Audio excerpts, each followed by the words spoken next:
January is coming to an end, which officially means the season of love is right around the corner. Valentine's Day is one of my favorite holidays to plan for in the classroom, and today I want to plan along with you.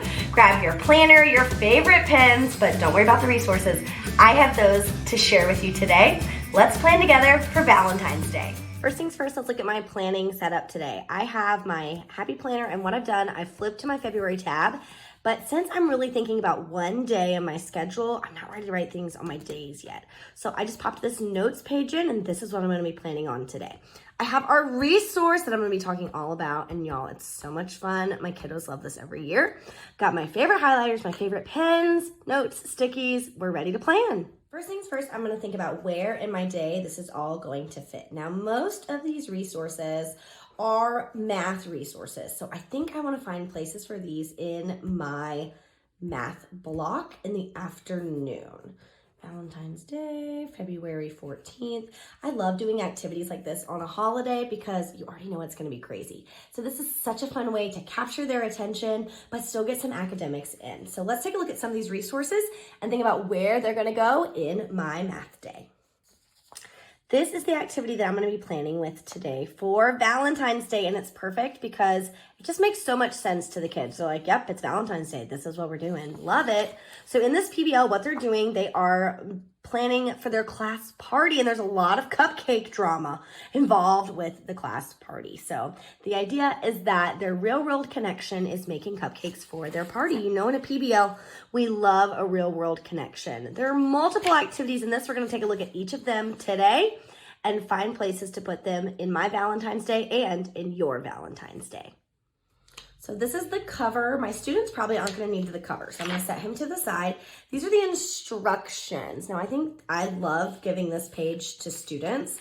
Always like having this available for them. So I'm going to need 22 copies of my instructions, and then it's the perfect early finisher. If they do all the activities, oh, great, go back and color your front cover. Now, I'm going to be giving this to them on paper. So I'm making copies of each resource, which means I'm gonna just staple them into packets, which this is the front cover. So first page, done, 22 copies of that guy. So this next activity is definitely the one that I wanna do first. I think it's the perfect introduction to their task within this PBL. So on this task, what they're going to be doing, they've already done the survey. They're going to be tabulating their totals for the toppers going on their cupcakes. A great extension for this would be having them do their own class survey. Again, another great early finisher activity. So we have the cupcake class list, and then they are gonna do the cupcake graphing that goes along with it. Now, this is perfect because we just finished our graphing unit back in December. So this will be an awesome review, and here's my favorite part. They do the bar graph for their data, and then they also have to do a pictograph, which is both of our graphing standards for 3rd grade. I love that. Now, if I wanted to make this more challenging, I could even change the key to be 2 cupcakes, but I think this is perfect. We're keeping it light, but still academic for Valentine's Day. So I think these graphing activities are going to be my first tasks that we're focusing on Valentine's Day. So I'm gonna go ahead and list that out. Graphing tasks. And I might let them do this as partner work since it is something that we've done a little while. So this is the cover. My students probably aren't gonna need the cover, so I'm gonna set him to the side. These are the instructions. Now, I think I love giving this page to students. All right, let's look at my next option. I love this resource because it does come with differentiated options. I'm going to show you what that looks like. So in the recipe activity, first and foremost, I love it because our students are not commonly exposed to recipes, and y'all, it is a piece of literature. It has a purpose. You have to know how to read it. There's special skills you need. So I love that this is tied in through this activity. But when I'm talking about differentiated, this is what I mean. You get 1, 2, 3 different recipe options, and each one is slightly more challenging. The first one that comes in the printable resource, all of your measurements are going to be whole numbers. The next one that comes in your resource, you have slightly more challenging numbers. And then your third one is even more challenging with those half cups, the teaspoons, the fourths. So it definitely steps it up a little bit in terms of rigor. Now, I really want to capitalize this. I want to use these differentiated options because I know my students need it. So I'm going to be numbering these 1, 2, and 3 so that when I copy these, I know who is getting what. So I'm going to pop these up here and pop back to my notes. This is going to be our recipe activity. And I am going to need 3 groups to work in these resources. So my first group is going to be with me. My second group is going to be, they can work together, and my third group is also going to work together. So I'm not going to do it now, but when it gets closer to, I'm going to go through and plan out my students. I'm going to think about who is going to do the number 1 page with me, so double the support to meet their needs, which group is ready for the number 2 page, and which group is ready for, if I can grab it, there we go, the number 3 page. So ideally, number 1, these are the friends who need the most support. Number 3 need the least support. And I'm going to put that in my note on here too. See notes for groups. This way, when I go to make copies, I don't just go crazy and make 22 copies of every one because I don't need all of those. So my next step with the recipe activity is going to be this element. This is the next task. Now again, this is also differentiated. So you get 1, 2, 3 options with this, which is changing the pricing. So they use their recipe card to decide on the pricing, the cost, their quantity based on their recipe. But I think the differentiation in the recipe is enough for my group, especially since we haven't done a lot of work with decimals yet.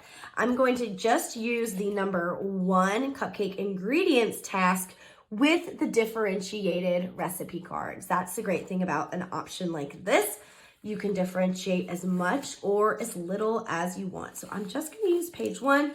I need 22 of these. So all of my groups will answer this page with their differentiated questions. Add this to the stack. Gonna move these to the side. So again, I don't go crazy at the copy machine. 3 groups, and then they're all completing the ingredients. Task number 1, using those recipes. Now, I might copy these on colored paper and laminate them. So the recipe cards are just reusable every single year. Let's take a look at our next activity. Again, another one that's great because we have been working on that elapsed time this year. I hang out in 3rd grade all day, and elapsed time is a huge standard for us. So I think this is going to be another option. Again, differentiated for you. So these increments are in 30 and 60 minutes. These increments get a little more challenging. So I think I'm actually going to give the more challenging options to all of my students just to see how they do. Sometimes what I'll do, I will have a handful of copies of the lower level differentiated option, just so if you do see a student struggling, I'll like slip in and be like, oh my goodness, I'm so sorry. I gave you the wrong one. Let's look at this one together and make it seem like it's your fault, your slip up, just so they don't feel bad that they're struggling with something, especially when it's Valentine's Day and the goal is fun and engagement and creativity. So baking schedule, all of my students are going to do this, and it's working on elapsed time. Alrighty, loving this one, 22 copies of this. And again, I'm going to just put a note on the less challenging option, maybe 5. So my next step with the recipe activity is going to be this element. This is the next task. Now again, this is also differentiated. So you get 1, 2, task. Right now I have 1, 2, 3 activities, and I have an hour and a half to work with in my math block. I think this is really getting close to filling up my block with great collaborative work, and I'm loving how it's looking. Up next, we are going to bring in the fraction fun. These are great, and again, they are differentiated.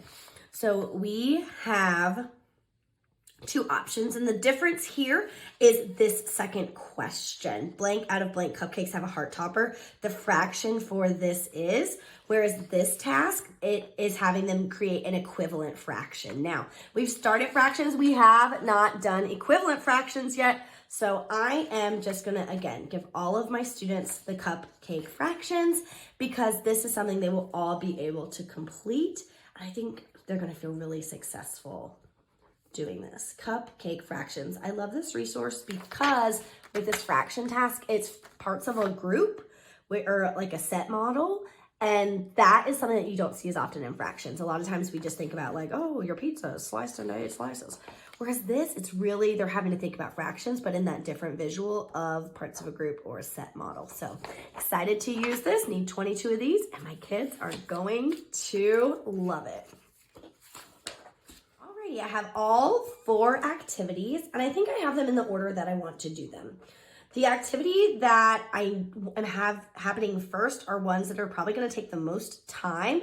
And because they're working with groups, I want to make sure they have other people available to do these tasks with. I have found that if you put like a partner task at the end, you're going to have kids get there first who aren't going to have a partner available to them yet. Whereas if you start with the partner task, your groups are going to be finishing at similar times and then they're going to roll right into this next activity.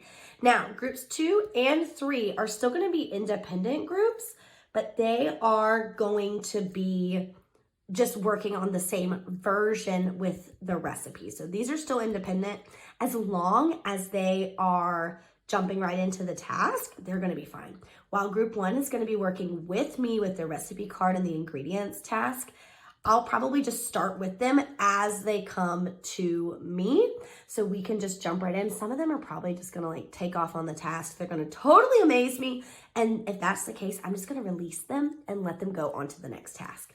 That baking schedule with elapsed time is next, and then cupcake fractions. Again, both of these are independent. That means they're self-paced. Students can get through these. And if they finish at the end, they're then gonna go back and get to color the front cover of this project-based learning. My planner is looking and feeling full already. If you want to grab this Valentine's Day PBL resource, it's going to be linked up in the cards and down in the description box.